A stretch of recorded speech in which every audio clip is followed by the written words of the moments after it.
Chapter 4, Surmisings about Battle Creek. In 1865, I saw that some have felt at liberty, through envious feelings, to speak lightly of the church at Battle Creek. Some look suspiciously on all that is going on there and seem to exult if they can get hold of anything to take advantage of to the discredit of Battle Creek. God is displeased with such a spirit and course of action.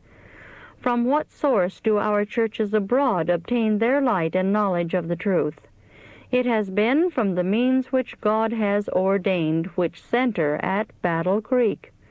Who have the burdens of the cause? It is those who are zealously laboring at Battle Creek.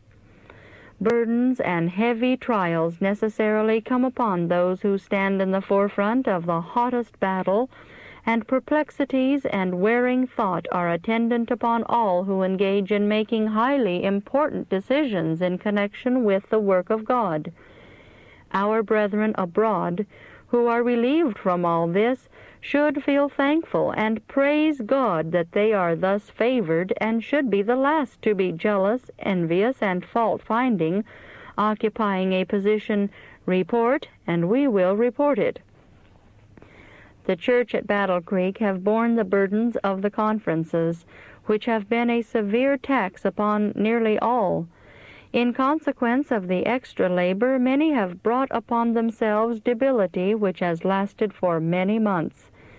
They have borne the burden cheerfully, but have felt saddened and disheartened by the heartless indifference of some and the cruel jealousy of others after they returned to the several churches whence they came. Remarks are thoughtlessly made, by some designedly, by others carelessly, concerning the burden-bearers there and concerning those who stand at the head of the work. God has marked all these speeches and the jealousy and envy which prompted them. A faithful record is kept. Many thank God for the truth and then turn around and question and find fault with the very means which heaven has ordained to make them what they are or what they ought to be. How much more pleasing to God it would be for them to act the part of Aaron and Hur, and help hold up the hands of those who are bearing the great and heavy burdens of the work in connection with the cause of God.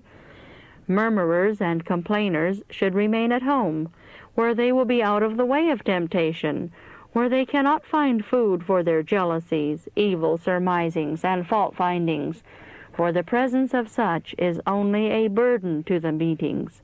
They are clouds without water.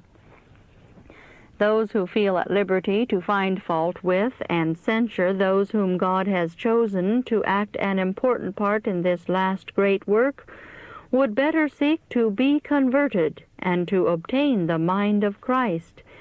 Let them remember the children of Israel who were so ready to find fault with Moses, whom God had ordained to lead his people to Canaan, and to murmur against even God himself. All these murmurers fell in the wilderness. It is easy to rebel, easy to give battle before considering matters rationally, calmly, and settling whether there is anything to war against.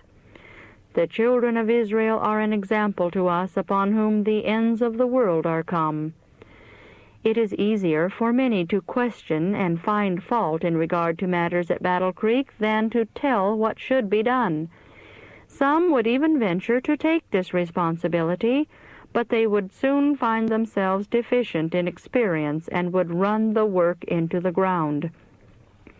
If these talkers and fault-finders would themselves become burden-bearers and pray for the laborers, they would be blessed themselves and would bless others with their godly example, with their holy influence and lives.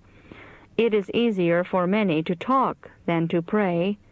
Such lack spirituality and holiness, and their influence is an injury to the cause of God. Instead of feeling that the work at Battle Creek is their work and that they have an interest in its prosperity, they stand aside more as spectators to question and find fault. Those who do this are the very ones who lack experience in this work and who have suffered but little for the truth's sake.